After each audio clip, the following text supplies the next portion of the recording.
नमस्कार दोस्तों, मैं डॉक्टर कुलदीप कुमार के सर आप सभी के सामने उपस्थित हुआ हूँ एक नई जानकारी लेकर।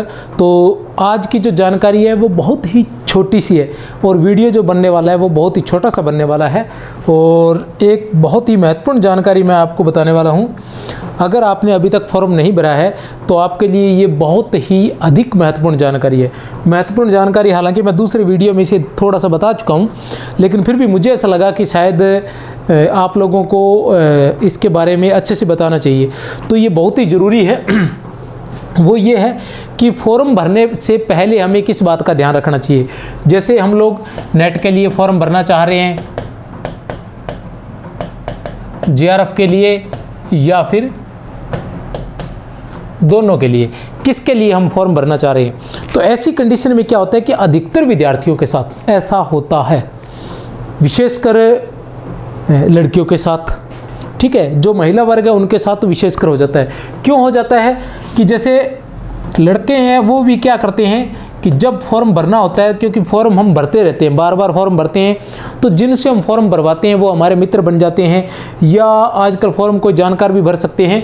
तो ऐसे कंडीशन में लड़की के अपने दोस्त को ही या अपने जानकार को फ़ोन करके कह देते हैं कि मेरा नेट का फॉर्म भर दीजिए, मैं थोड़ी देर में आकर आपको पैसे दे जाऊंगा या मैं डॉक्यूमेंट जो भी चाहिए आपको भेज देता हूं, मैं अभी बिजी हूं। तो वह वो डॉक्यूमेंट्स भेज देते हैं, जैसे भी फॉर्म भरवाने की कोशिश करते हैं। ऐसी कंडीशन में क्या होता है कि वो उसको क्या बोलते हैं कि नेट का फॉर्म भर देना। जब वो नेट का फॉर्म की बात करते हैं तो जो भरने वाला होता है उसे भी ज़्यादा ध्यान नहीं होता कि जीआरएफ क्या है, नेट क्या है और बोथ क्या है।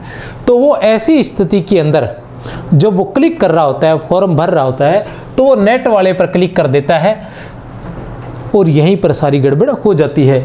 महिलाओं के साथ भी यही रहता है कि महिलाएं भी अपने ही घर परिवार में अपने भाई से या शादीशुदा महिलाएं हैं तो वो अपने पति से इस तरह से या अपने पापा से किसी से भी कह देते हैं कि हमारा नेट का फॉर्म भर दीजिए। वो डॉक्यूमेंट्स पूछ के आएंगे, उनके जो भी गार्जियंस है वो डॉक्यूमेंट के बारे में पूछ के आएंगे, वहाँ से डॉक्यूमेंट्स लेकर जाएंगे, वहाँ फॉर्म भरेंगे। ऐसी कंडीशन में क्या होता है कि कहीं न कहीं गड़बड़ हो जाती है। वो नेट में क्या करते हैं कि यही क्लिक कर देते हैं। अब क्या होता है कि जब परीक्षा होती है और रिजल्ट आता है, रिजल्ट में हम देखते हैं कि हमसे कम नंबर वाले जो हैं उनकी तो जीआरएफ हो गई, या हम जीआरएफ मेरिट में अप्लाई कर रहे हैं, हमारी मेरिट में जीआरएफ में आ रहे हैं, उसके बावजूद भी हमारी नेट हुई है। तब हमें पता चलता है, ये चलता भी है नहीं चलता ये मुझे भी नहीं ध्यान है, ठीक है, तब हमें पता लगता है कि हम लोगों ने यहाँ बोथ की बजाय केवल नेट वाले पर या असिस्टेंट प्रोफेसर वाले पर क्लिक कर दिया था, इसलिए हमारी जीआरएफ नहीं हुई। तो फॉर्म भरते वक्त चाहे आप भर रहे हैं या किसी से भरवा रहे हैं तो उन्हें इस बात के लिए ज़रूर सचेत कर दें कि वहाँ पर आपने बोथ वाला जो बिंदु होगा उसे ही क्लिक करना है।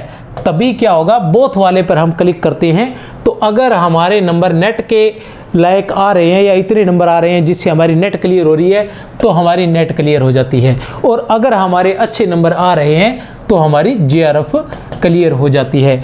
तो ये बहुत ही छोटी सी बात है, लेकिन इस बात का ध्यान रखना हमें ज़रूरी है, क्योंकि जो विद्यार्थी बार बार फॉर्म भरते हैं वह विद्यार्थी भी बहुत बार जल्दबाजी में गलती कर जाते हैं कि केवल नेट पर अप्लाई कर देते हैं। ऐसी स्थिति में अच्छे नंबर आने पर भी जीआरएफ क्लियर नहीं हो पाता है। तो आप लोगों को इस बात का विशेष रूप से ध्यान रखना है कि हमें बोथ वाला ऑप्शन जो है वो ही भरवाना है। अगर आप फ़ोन कर रहे हैं तो भी ज़रूर कहें, अगर किसी को भेज रहे हैं तो भी इस बात के लिए ज़रूर कहें।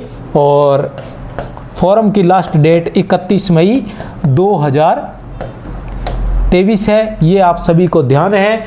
और परीक्षा तिथि क्या है, 12 जून से लेकर 22 या शायद 23 जून तक जो है वो परीक्षा है।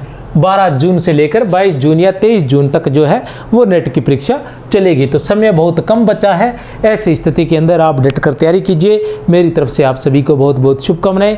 जय हिंद, जय भारत।